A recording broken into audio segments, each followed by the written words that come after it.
Hello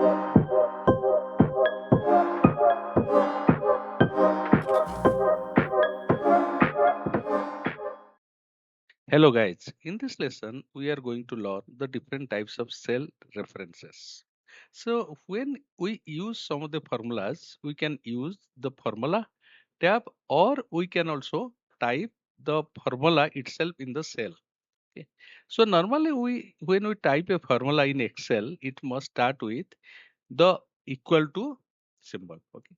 So there is also, you can see here also equal here the detail of the formula it will appear. What are the different types of cell references? Let us understand. Okay. So when we select a cell in Excel, take for example, you can see here it is A1. Okay, it is single cell references. Okay. It is single cell references.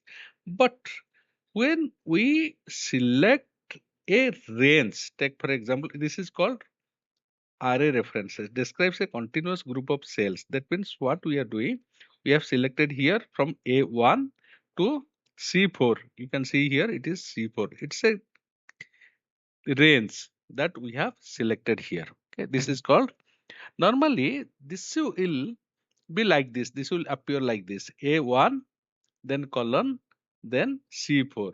In case of a single cell reference, it will appear like A1 only because we are referring to a single cell. But in case of a range, what will happen? It will appear like A1.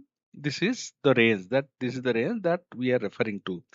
But when we want to like select non-continuous references, you can see here in this we have selected here A1 and C4 in our calculations in our formula. So what we can do, we can always use the comma in between. Okay. So we can have like A1, comma C4, comma C2 kind of things we can also. So these are the three different types of references that we have to remember when, let us repeat, when we use a single cell, normally it will appear like A1. So when we have a range, like we can select the range, it will have a colon symbol. And when we normally select the individual cells, there will be a comma in between. Okay, that's for the lessons. See you in the next one.